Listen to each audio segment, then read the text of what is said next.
Wow, thank you so much. That was absolutely gorgeous. Um, Thank you, Leah, so much for joining us today, and thanks for everybody who's watching from home. Can you please tell us a little bit about this gorgeous piece you just performed for us? Of course. Thanks a lot for having me. So that's a granaina, and it's a flamenco piece for solo guitar. But there are also granainas for flamenco with singing. And a lot of what we play in solo guitar is derived from that. And let's see, the flamenco granaina comes from Granada. So if anyone's ever been there, you know it's a mountainous town. And it's really, really beautiful. It's in the south of Spain. There's a giant palace garden that's really famous called the Alhambra. There's a famous classical piece called Recuerdos de la Alhambra that was inspired by that place. So if you can imagine mountainous town in southern Spain, that's where this comes from. And what I was playing was a solo that I arranged, but it contains some of my own material, some very traditional material that you'd find in just about any granaina that you listen to. And then, let's see, and that's it. Yes, so some traditional granaina material in combination with some pieces and like some sections and transitions that I composed. That's awesome. I'm actually wondering now. So, the granaina, there's like special phrases that are there, right? That's what the granaina is. So some of it is like the traditional phrases, and some of it is like parts that you composed. Did I get this right? Yeah, exactly. And some of it's like my take on traditional phrases. Like everybody plays certain phrases. Like for example, well, first of all, you always the intro that I started out with is very traditional granaina. That's just granaina. You play that chord that way, and everybody knows what it is. You can start it in other ways, but if you start it that way, everyone knows what it is. And then things like this, that's like granaina trademark. Everyone does it a little differently. Some people like to do like legatos when you come up here. I guess today I felt like that was a little bit too much, but sometimes I play it that way too. And then there are some parts that are inspired by how you would accompany a singer in a granaina. Like a granaina follows a certain chord progression. We know the chord progression more or less that the singer's going to go through, but we have to listen to where they resolve to accompany them well. And we do our own sort of decorations. And then one part that I composed of this piece, for example, I composed the tremolo part. So the part where it's going. That's just mine. I haven't heard, nobody else does it like that. Yeah, does that make sense? Awesome. Yeah, thank you. I think I've never heard of any style that has this kind of like way of composing and playing. So this is very interesting. Which actually leads me kind of to the question of, so like guitar is a pretty common instrument to pick up, I guess, but specifically the Spanish guitar, the flamenco guitar, I think it's pretty unique. I don't see a lot of people just pick up, the guitar and playing it that style. So can you tell us a little bit about how did you get to Spanish guitar? Sure. And I'll draw a distinction too that I think a lot of beginners don't know. Spanish guitar and flamenco guitar are not the same. Spanish guitar, we usually use that to talk about like playing Spanish repertoire, Spanish classical repertoire, maybe Romantic era, for example, on classical guitar. And flamenco guitar is a completely different genre. Flamenco is what evolved with dancers and singers in the south of Spain. It's not music that a composer wrote out on a score and published at all. It's very fluid, and everything that we play in flamenco evolved from accompanying singers and dancers. And the question was how I got involved. That's really important. I didn't know exactly the difference, and I think that this is important because we kind of put it in the same box, but it's completely different. Mm-hmm. And I really love both. And I started out as I started out as a steel string guitarist, and I got really serious about it really fast. And I decided that if I liked it that much, I needed to go back to school. I'd already been to school once, but I went back for music. And of course, you don't do fingerstyle guitar in music school, so I chose classical guitar. And from my classical teacher in Virginia, he happened to play a little bit of flamenco music, or a lot really, and he showed me my first taste, and I was hooked pretty instantly. Really, as soon as I heard it, I went to the library and checked out lots of CDs. This was early 2000s, so I got into it really fast and found out as much as I could. Interesting. So how long were you playing guitar before you actually discovered the flamenco guitar? I was playing not very long. My interest in guitar happened really intensely and really quick. So I was playing steel string guitar for about a year, and then classical plus a couple months of classical, and then I got into flamenco. Wow, and that was it since it was mainly flamenco? Well, I discovered flamenco in the very beginning of my classical guitar studies. Mm-hmm.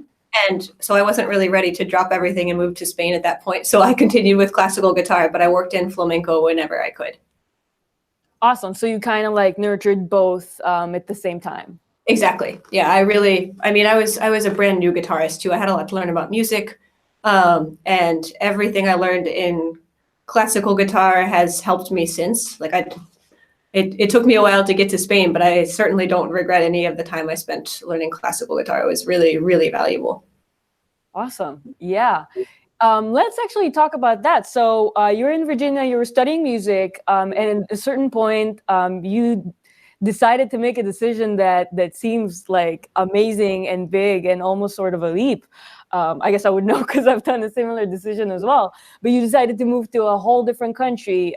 You moved to Spain, and you currently are calling us from Spain, right? Yes. So, yeah. Tell us about how you made this this really, I guess, huge move. Okay. Well, I guess as soon as I discovered flamenco, pretty soon after, when you discover where it's from and everything, I started wanting to study it in Spain. So definitely I had the seeds planted early on to study in Spain at some point. I did my classical guitar studies, and I was working as a classical guitarist and playing a lot of flamenco inspired music as well. But for me and there are plenty of flamenco musicians out there in the States or cities with like good international flamenco communities that have learned flamenco guitar from the States, and they're amazing, and that's great. But I think I decided that for myself, I really needed to immerse myself in the culture and the language and the music, and I needed to live it. So I arranged with a lot of support. I did a Kickstarter project to come to Spain initially, and I wasn't sure I was going to stay here forever at that point. I mean, I'm still not sure I'll stay here forever. But I did have an idea that I wanted to stay here for a while and study it. So I came to Spain in 2013, in the fall of 2013, doing a Kickstarter project backed by lots of people. And my project was to study at a really famous and really amazing flamenco school in Seville called the Fundación Cristina Herén. And I was also going to make an album during that year. Those were the big main projects, and do some performances when I came back. So that was my first year. But pretty early on, I think it became clear that I didn't want to just learn it for a year and then go. Because first of all, there's no flamenco. I mean, there's just a very little flamenco in my city. And I felt like if I came back, first of all, I wouldn't have had fully developed my flamenco knowledge. And now I know that, that's an ongoing process. It's not like I'm going to reach that point at any point in my life. But yeah, I really wanted to stay here and do flamenco in a context where I could work with singers and dancers. That's really, really important. And especially singing is hard to find in the US. Dancing is popular in some cities, but singing is almost next to impossible to find at a really high level outside of Spain regularly. And so, yeah, I stayed to continue doing flamenco, to continue growing and learning. and also to be able to play it in the context that I want to with That's singing awesome. it. Yeah, that's so interesting. And actually speaking about your performances, so you do teach on Lessonface and you teach online, but also you perform all around Seville and all around Spain. So can you tell us a little bit about well, first of all, so you said the performances are with singers or with dancers or sometimes both. Mhm. Is it with more musicians as well? And do you have any rituals or things you do to prepare for a performance that you could share with us? Sure, I can talk a lot about flamenco performances. So the really standard, the really typical performance that you would see if you go to like a tablao, which is a place where flamenco is performed in Spain, you're gonna in that performance, there's gonna be a guitarist, probably two dancers, a singer, and that's like the minimum. Well, the minimum is guitarist, dancer, singer, but we usually have two singers. We usually have two dancers. Because there's another really useful instrument in flamenco, and that's the palmas, or the hand clapping, which is really complicated and is basically an instrument in itself. And it's really helpful when one dancer is dancing and the singer is singing if somebody else is concentrating just on the palmas. So that's a big reason why you often have two dancers. And a typical flamenco show is going to consist of at least two dances. If there's two dancers, one by each one. Usually a guitar solo, and usually also a piece that's just guitar and singing, or cante. And that can be in any order, and you can have more than one of those if you want. Sometimes there'll be two guitar solos or two pieces with guitar and singing. And then usually at the end of a flamenco show, you'll have what's called a fin de fiesta, where everybody, if it's in this sort of setting with an audience that has some of your friends in it, people from the audience who also know flamenco and dance or sing or play guitar will come up and join the performers in kind of in a palo called bolerias, which is really festive and is improvised. So that's not usually a part of the performance that's planned out. So there's like a jam in the end of a flamenco. It's like a jam in the end. That's Yeah. awesome. Nice. A jam with like its pretty specific like style that you're going to play and language of communication. Yeah. Interesting. So do you have like any rituals that you do before? Like how would you prepare for something that, so in one hand it's like you have prepared pieces that I'm guessing you discuss with the dancers or with the singers before, and on the other hand it's like improvised. So how would one prepare themselves for that? It depends a lot on the show and the setting and who's giving it. So there are very professional, like high-level tablaos in Seville that are also pretty touristy, and they're also, the music is really good.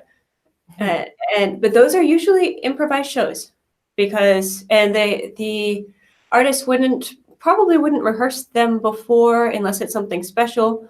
But what they do before, so they communicate within, because there's certain structures that each style of flamenco will have, and experienced flamenco players just communicate that naturally.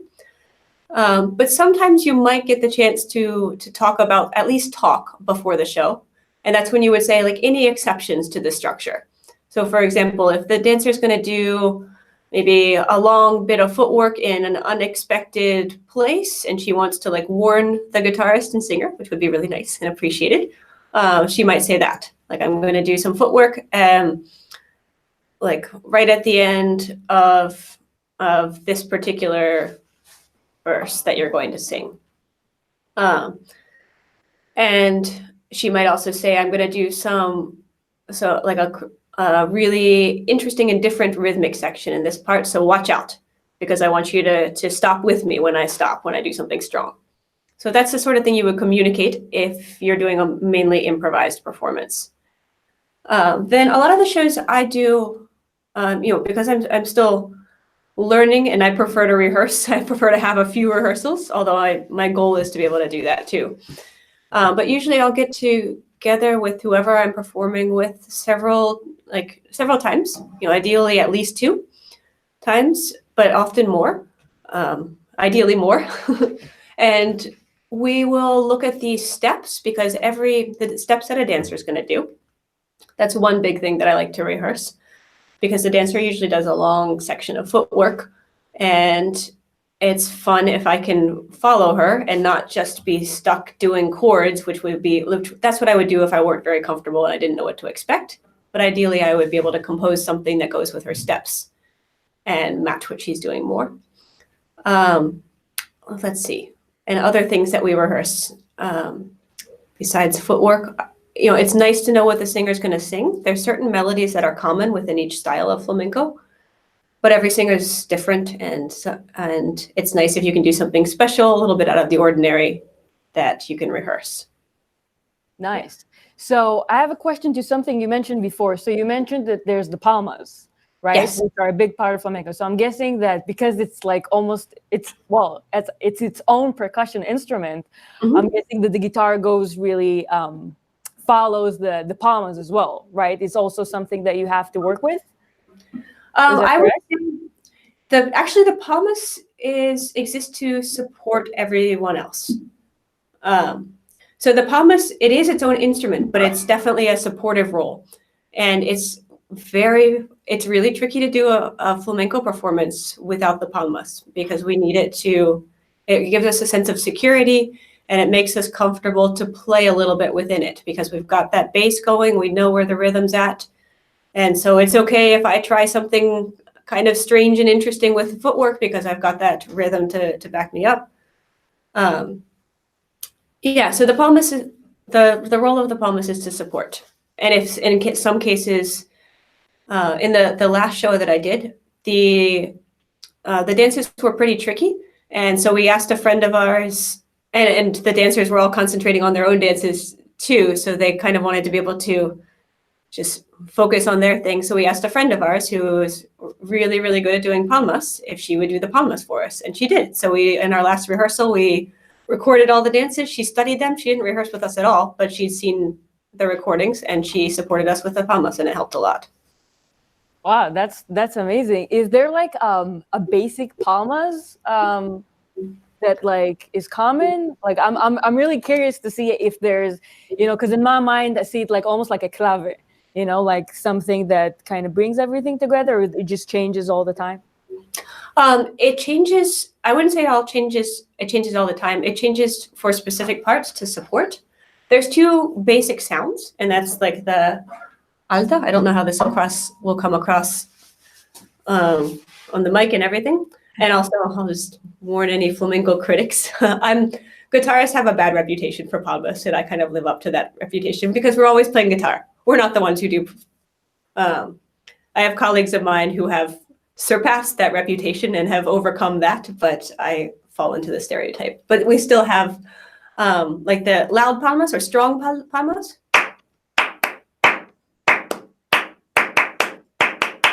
And then we have a soft palmas that we would do in more delicate sections, like.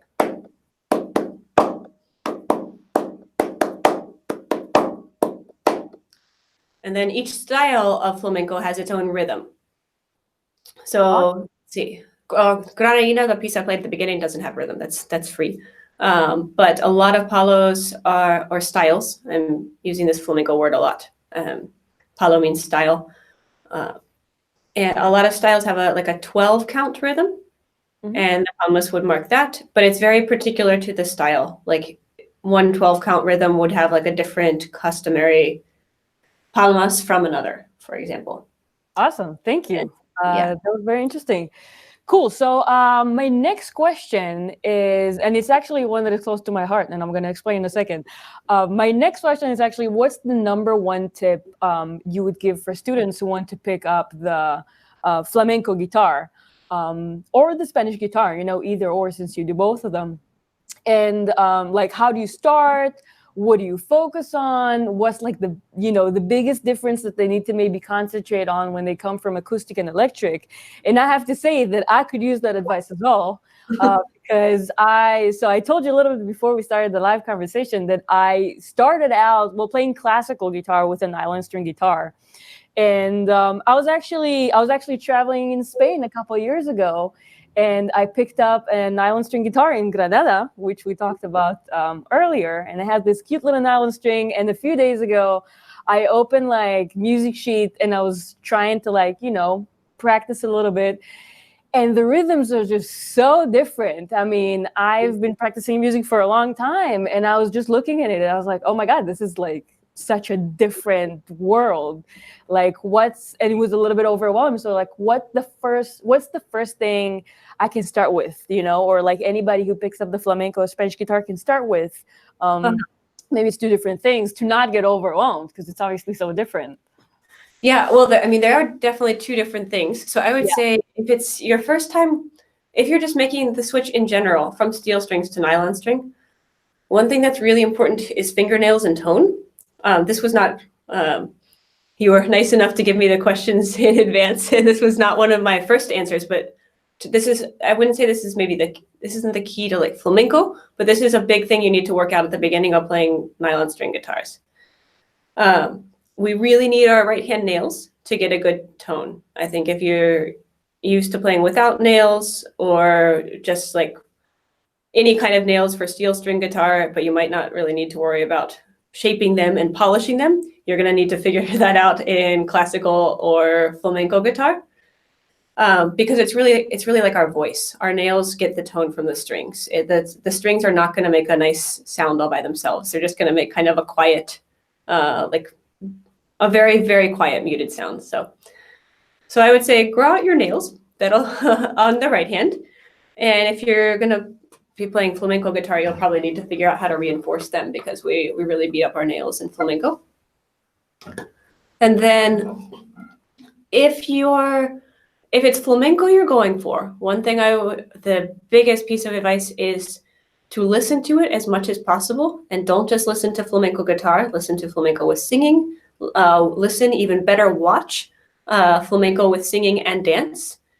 And if at all, like, don't think you can get a book of flamenco tabs and learn it from those tabs, because flamenco has to be very, very in touch with the sound, especially if you're learning it from a country that's not Spain and you're probably not too familiar with flamenco music.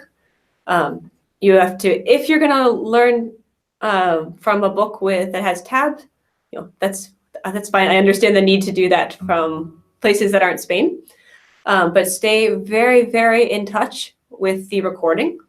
Like, don't just listen to it once, listen to it every time you practice, because we've got to hear, there's all these subtle, like, aesthetic or aesthetically desirable things that we want from a flamenco guitar that you just wouldn't know if you haven't heard it a lot. And I think the other piece of advice I would give for flamenco guitar, if you can wrap your head around this way of learning, learn by rote. Like, have somebody show you and copy them. And flamenco, in all my flamenco lessons, we rely really heavily on recording. And, you know, I have some students that really prefer tab, and I respect that. I understand that if you're coming from another genre, sometimes it's just too much at once to learn it all by watching and copying. But yeah, ideally flamenco is taught by copying what you see. Somebody shows you bit by bit, and, you know, it might be that it's tricky at first because you have to memorize it as you're learning it. So it's a lot to keep in your head, but then you end up being really in touch with the sound and the feel of it from day one, rather than first seeing it on a page and having to translate it to your fingers. Interesting. Great. Thank you so much.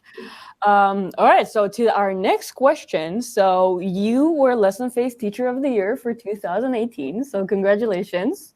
I was wondering if you can tell us your secret. What do you think make you so successful as a teacher? What kind of advice can you give to other teachers? And actually, I believe that you're mostly teaching online. Correct me if I'm wrong, but what are like the benefits of teaching online? Okay. Well, yeah, I'm mostly teaching online, although I teach tourists who come to Spain, and I have a few regular Spanish students too, who come to my house. One huge benefit to teaching online is that I can do it from my house, and I love that so much. I probably, a lot of teachers have gone through a phase where they went to other students' houses, And that's really tricky. I felt like I was spending more energy getting from place to place than I was on teaching. And I like my energy to be focused on teaching. So I love teaching from my house. That's great. It's also I think it's a great way to teach and learn flamenco, because most U.S. towns don't have a local flamenco instructor. So I think that's great. And I love when I can help flamenco reach corners of the world that it wouldn't otherwise reach. Let's see. As far as my I don't know if I have a secret, but I try to listen really well to my students. And I think that's really important, because it's not like every student's really different and learns really different. And it's important to figure that out for each student. And I don't use the same curriculum or same approaches for all students at all. Some of my students, some of my students are very detail oriented, and they really need me to spell like everything out. So I spend a lot of time telling them exactly where to put their fingers. Other students, often the more experienced ones, but sometimes the ones who just work better by ear, don't really need that kind of instruction, because their hands work really fast, but they do, like, their hands kind of figure things out by their own.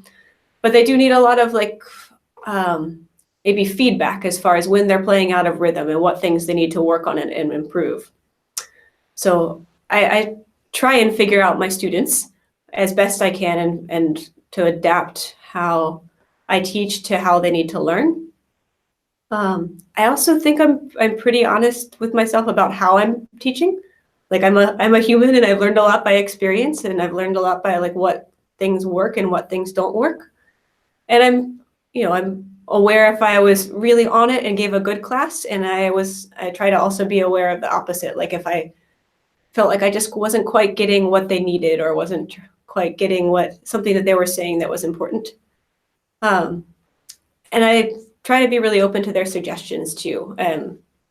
Obviously I know the music better, but they know themselves better. And I think listening to my students is probably the most important part. Awesome. Yeah. That's an awesome answer, and thank you for that. I totally relate, and also it's a different way for me to think about it. It's like almost like being a musician, it's like you can't learn enough, you can't be like, okay, that's fine, I'm done, this is what I do, I'm good at it. It's always like trying to find more ways of like growing. So that's really awesome. Yeah. We do have some audience questions. Okay. So we have one question of tips for beginners fingerstyle, which I think we pretty much covered.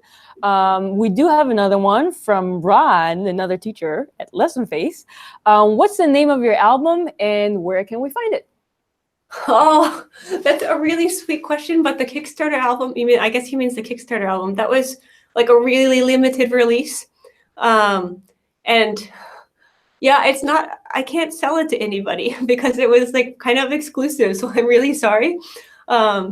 I'm sorry to say that, but I would love to make another album in the future. And when I do, I don't put it on my Lessonface page. I assume we're allowed to like link to that sort of thing. I will absolutely publicize it. Right now, I'm really focused on getting my like performing chops better in flamenco. So it's not really my focus right this second. And furthermore, I don't have enough original flamenco material yet to make an album. But I definitely will at some point again. It was really fun, and I like recording, and I love the end result as well. So I'm sorry I can't tell you where to buy my album because nobody can. But I guess if you wait enough, that's going to happen because it's a work in the future. There's aspiration, so that's all good. Yes. Cool. We have another question from DH. Do y'all travel and play in Nashville? We have a lot of flamenco guitarists in Tennessee. And so I don't know if you've been to Nashville and Tennessee, seeing flamenco guitarists there. And I would actually take that question and ask my own within it, if I may. And do you travel and perform at all around outside of Seville? That's a good question. Actually, my flamenco, most of my traveling is back to my hometown in the States. and that's where I do most of my performances that aren't in Seville. I've done a few kind of relaxed, low-key performances in some other cities in Spain. At the moment, I'm not traveling the world with flamenco or anything. I'm staying put and developing my flamenco chops and knowledge in Seville. I mean, I'm open to it if the opportunity comes up. But I'm also pretty happy. I'm really happy being at home, and so yeah, I don't travel, but if the opportunity comes up, I would take it. Nice. Yeah. And we had another question from DH, which I believe we answered too. We're like on top of it before, I guess, with our questions, because the question was, do you rely a lot in improvisation and learning things by ear when playing flamenco guitar, or use music notation, which, as you've answered, a lot of the copying and the sonic qualities. So we got that too. So I'm going to add another question of my own, which, again, I kind of talked about this for a second. So, as musicians, I think you and I were in agreement that, as I said before, it never stops, That's why you said before, you went to a year in Seville and suddenly it's not enough because we want to keep on learning and doing more and more. So what are your goals for the next year? So, like, where do you aim to get better after you're already working, teaching, performing as a professional musician? Like, what kind of goals you may have for this year? I have so many things that I still want to learn, and get better at in flamenco. One thing I'm doing now that a lot of flamenco guitarists go through this phase in their development is I'm accompanying a lot of classes. So I'm accompanying, and specifically, a lot of, I guess to back this up, because singing and dancing are such an important part of flamenco. There are people who say that you shouldn't even try to play solo flamenco guitar until you've spent 10 years accompanying dance and 10 years accompanying singing, which is obviously I'm not going to. I've already started. I've started too early according to that benchmark. But accompanying is such an important part of flamenco, and accompanying classes is a really important phase in most flamenco guitarist development. I accompany some dance classes. Right now I accompany a lot of singing classes, which I really, really enjoy. There's a lot of knowledge that you have to acquire to even really begin playing flamenco. And it's just so many styles and so many melodies that you have to accompany and recognize pretty instantly, that it's awesome for kind of developing my accompanying style and remembering melodies and getting exposed to melodies that I might not have heard before. And yeah, so that's one of my goals and projects for this next year, is keep on accompanying classes and developing my chops as an accompanist. And let's see, right now I'm having a really good time performing in Seville, like working with other artists that I admire and respect, and putting a show together. It's really fun. The process of it is really fun, and actually giving the performance is really fun. Yeah, I really love doing that, and I learn a whole lot every time. So for now, that's what I want to keep doing. Yeah. That's awesome. Cool. So I have one last question before we see you and get to enjoy your playing again. So again, you're a successful working musician, and I think that the way that you've come to flamenco is very unique. And I'm just wondering if you have like advice, because we have teachers watching, we have students watching. Do you have any advice for like, 2 or 3 qualities that you think are important to be a working musician, whether it's teaching, whether it's performing, whether it's accompanying classes, like you do so much. What do you think are like the most important things, just as a musician in general, to kind of develop day to day? Okay. Let's see. To develop as a musician day to day. Okay. I think a big part of it is following what you like. That's something that's really important. Something that's really important to me. Like you've got to like what you're doing, and you kind of And you might have, let's see, how do I back this up? I mean, what I like is also kind of happens to be the standard, like what I'm doing right now, accompanying singing and dancing class. That's a pretty standard way of learning flamenco. But for, I think flamenco, for example, like I knew I liked flamenco from when I heard it, and I knew I wanted to come to Spain and do it. And I knew I didn't want to just, for example, play flamenco-inspired classical music, because that's different. It's not the same. So I knew that I wanted to really do the real thing, and that was really important to me. And that's why I came to Spain. And that's important. Like, I'm really grateful, like, every day that I'm here, because I'm doing exactly what I'm doing. And that's something that I think anyone who can say that is super lucky. So I consider myself super lucky. And reminding ourselves is not taken for granted. We need to remind ourselves every now and then, because, you know, when you're a musician, it's a job. Even though to some, you know, it seems like such a unique thing, like you're so lucky to do what you love, but, you know, we gotta stop and remind ourselves every now and then, I love this. I chose this because I love this. And like, keep doing that, knowing that. Yeah. Yeah. And it helps that I am doing musically exactly what I want to be doing. I really wouldn't change anything. I think another thing is that this kind of goes along the two things, but also kind of the same thing. It's really important to be patient with yourself and also persistent. I think that, you know, students and professionals, I know myself too, I think I see this a lot with students, but I also see it in myself and with colleagues. We tend to be kind of hard on ourselves about our shortcomings. And I think some of us tend to compare ourselves with others. I see that in students, or wonder if we're progressing enough. And I didn't find flamenco particularly easy when I got here. And it's, you know, I know I'm not the only one in that boat, but it took me, like, some things I had already, because I'd already studied classical guitar. So like the guitar part was easy for me. Getting the hang of the singing was another story. And I just felt like, I think at the beginning of my studies, or for a long time, and maybe a little bit still, although I'm a little more conscious of it now, I just felt like I should be getting the hang of things sooner. And I should be, like, able to remember all these melodies sooner. And, like, everybody's really different. Everybody's so different and learn things at different paces. And now finally I've been here 5, almost 6 years.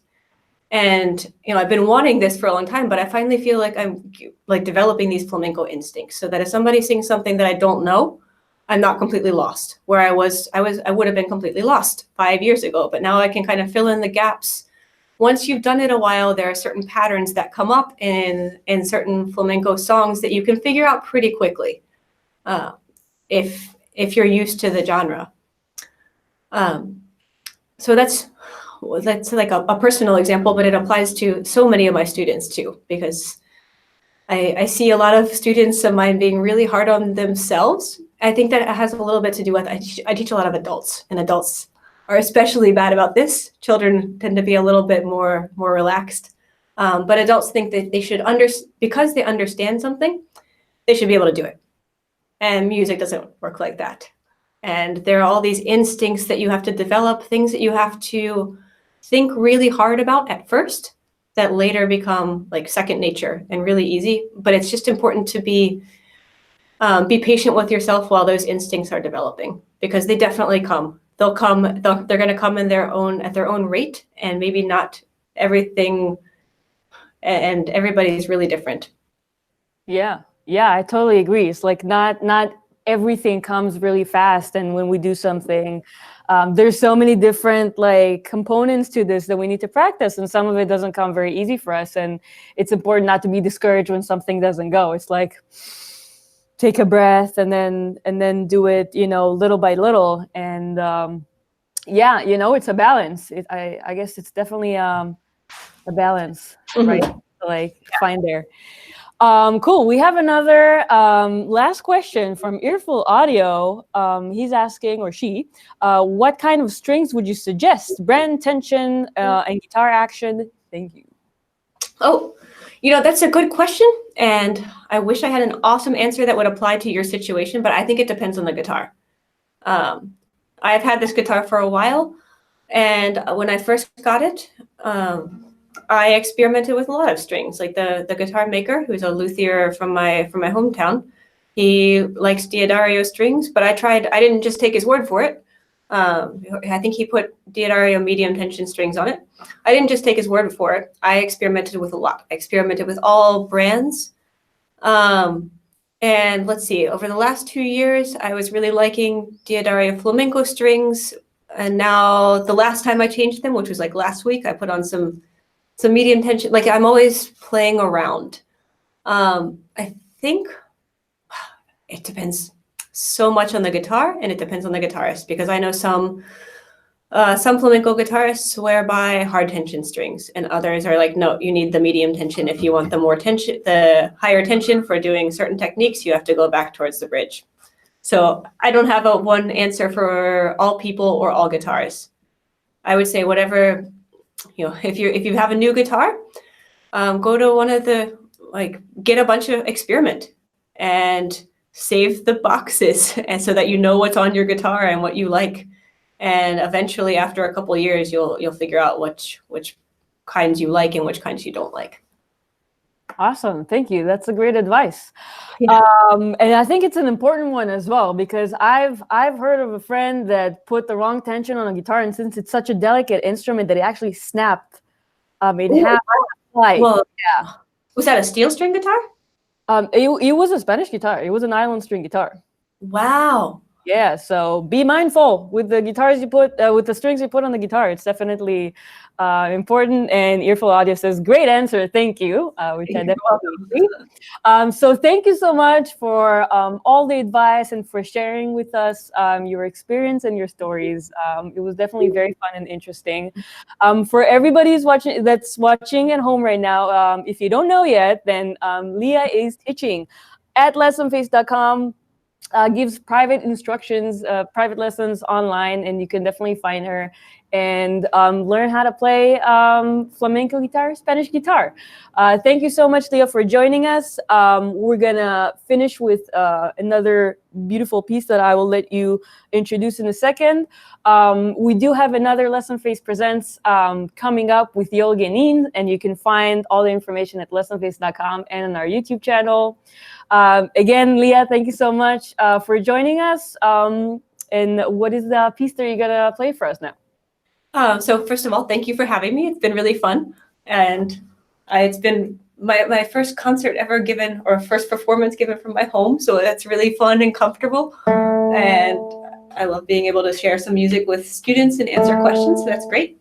I'm gonna play a flamenco guajira, and I did talk a lot about flamenco having developed in southern Spain, which is true, but it also has a lot of different influences from other cultures and other places. And guajira is a style that comes from Cuba, but it's been flamencoized, as we say. So what I'm going to play is a flamenco version, or a flamenco adaptation of guajira, and it's flamenco guajira. But you can definitely hear it sounds very Cuban if you've listened much to Cuban guitar music. So that's what I'm going to play. And I need just a minute because my guitar has been sitting. So I'll get it in tune, and then I'll play this last piece. It's always important. And another great advice, see? Yes, clean your guitar when it's been sitting for a while. Definitely.